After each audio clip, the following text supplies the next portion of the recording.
Salut à tous et bienvenue sur Carton Rouge TV. On se retrouve après ce 32e de finale de Coupe de France. L'AS Saint-Etienne qui se déplaçait à Lyon-la-Duchère. Victoire de l'AS Saint-Etienne 1-0. C'est le service minimum pour les Stéphanois qui rencontraient une équipe de National 2 qui a fait ce qu'elle a pu, mais on a bien vu dans le jeu physiquement que les Verts étaient quand même au-dessus, même si au final le résultat est très serré et que les Verts ne se sont pas mis à l'abri d'un éventuel retour des Lyonnais, notamment en toute fin de match, sur un coup de pied arrêté ou sur un coup du sort. On a tremblé jusqu'au bout alors qu'on rencontrait quand même une équipe de National 2. Ça montre toutes les difficultés de l'AS Saint-Etienne aujourd'hui à construire du jeu, à proposer du jeu, à être offensif et à être dangereux. Les Verts n'ont pas réussi à faire le break. Alors on va refaire ensemble le débrief de ce match dans la première partie de cette vidéo. Et puis dans la deuxième partie de cette vidéo, je vous dirai également ce que j'ai pensé de la composition de Pascal Dupraz. C'est son premier match en tant qu'entraîneur. Il a remporté ce match. Évidemment, c'est bon pour le moral, mais est-ce qu'il y a des nouveautés ou pas? On en parlera dans la deuxième partie de cette vidéo. Et puis enfin, je dirai un mot en toute fin de vidéo sur le match face à Nantes.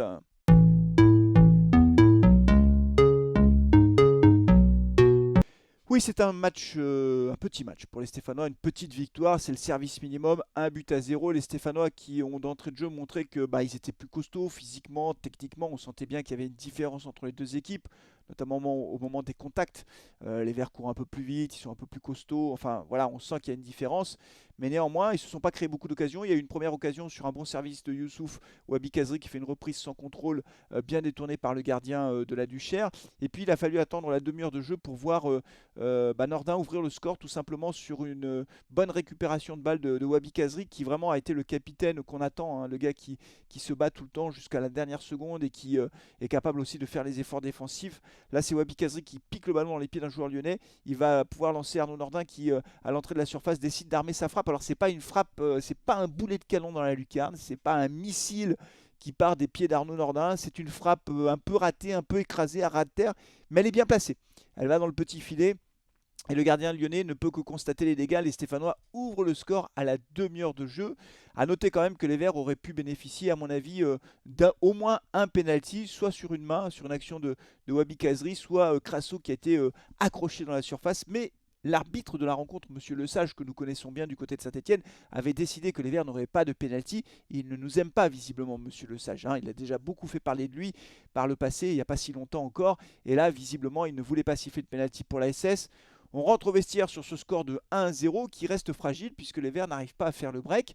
En deuxième mi-temps, en début de deuxième mi-temps, les Stéphanois se créent une belle occasion. Un bon décalage de Youssouf qui va servir Crasso qui intelligemment décale Nordin. Nordin qui fait un contrôle, voilà, au lieu de frapper sans contrôle, il fait un contrôle de trop et du coup ça permet au gardien lyonnais à mon avis de fermer l'angle et la frappe de Nordin vient se heurter au portier lyonnais et on n'arrive pas à faire le break. Et après, au fil des minutes, en réalité, c'est un match qui est resté assez bloqué, très très pauvre techniquement, encore une fois, et les Verts ont tenu et même les 5 dernières minutes, on a eu un peu peur, il y a eu un coup de pied arrêté dans toute fin de match qui aurait pu permettre aux Lyonnais d'égaliser. N'oublions pas que si la Duchère égalise en toute fin de match, il n'y a pas de prolongation, hein, c'est directement les tirs au but. Et tirs au but, c'est pile ou face, hein.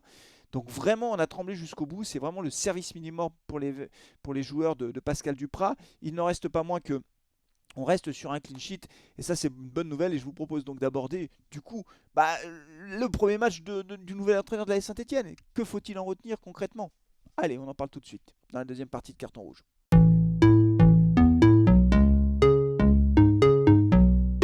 C'était un match piège pour l'entraîneur stéphanois qui venait de prendre ses fonctions dans la semaine, un déplacement chez le voisin lyonnais, alors pas l'Olympique lyonnais mais la Duchère, mais c'est quand même un derby, c'est un match de Coupe de France, 32e de finale, c'est un match piège. Voilà, c'était un match piège et ce qui compte, même si c'est le service minimum, c'est qu'on soit qualifié. Et la victoire est là. Le deuxième point positif, c'est qu'on n'a pas pris de but. En même temps, c'est une équipe de National 2. Je pense que c'est bon pour le moral de Bajic, qui est peut-être appelé à seconder Etienne Green un petit moment, puisque Etienne s'est blessé, vous le savez, il va être indisponible pendant un certain temps. Et donc du coup, ça c'est le côté positif. Sur le plan des choix tactiques, on a eu droit à, je pense, un 4-2-3-1 avec Wabi Kazri en numéro 10 et Crasso devant. Il a décidé de titulariser Nordin, Mouefek, Camara. Bon, dans le jeu, moi je pensais qu'il allait aligner un 4-4-2, mais c'est vrai que Kazri avait plutôt un rôle de numéro 10. Je le trouvais plutôt décroché par rapport à Crasso. Il a préféré titulariser Crasso que Ramirez. Ramirez qui lui est rentré à la 60e minute de jeu, à la 58e pour être précis, qui ne s'est pas créé d'occasion. Ramirez, Crasso non plus. Mais globalement, il n'y a pas eu de révolution incroyable dans le dispositif de Pascal Duprat. Notez qu'il a décidé de laisser le brassard à Wahbi Khazri. Ça, je pense que c'est une vraie bonne décision. Boudbouz était absent, donc c'était quand même un handicap. On sait que Amouma aussi est blessé, Moukoudi est blessé. Il avait décidé de titulariser Nadé à la place de Sceaux, donc ça aussi c'est quand même un premier message, c'est-à-dire qu'il a préféré mettre Nadé plutôt que Sceaux dans la défense centrale aux côtés de Kolo. Et puis il a sorti à la mi-temps Trauco. Au final, je ne vais pas tirer de conclusion hâtive de ce premier match parce que ça n'est qu'un premier match, parce que c'est face à une équipe de National 2, donc évidemment on y verra plus clair mercredi prochain quand on va retrouver le championnat de France pour le dernier match de cette année 2021, de cette année civile 2021, avec ce match hyper important face à Nantes à domicile, que je vous propose d'ailleurs d'aborder tout de suite, puisque avec les copains de Carton Rouge, on va faire une opération spéciale pour ce match. Je vous en parle tout de suite dans la troisième et dernière partie de Carton Rouge.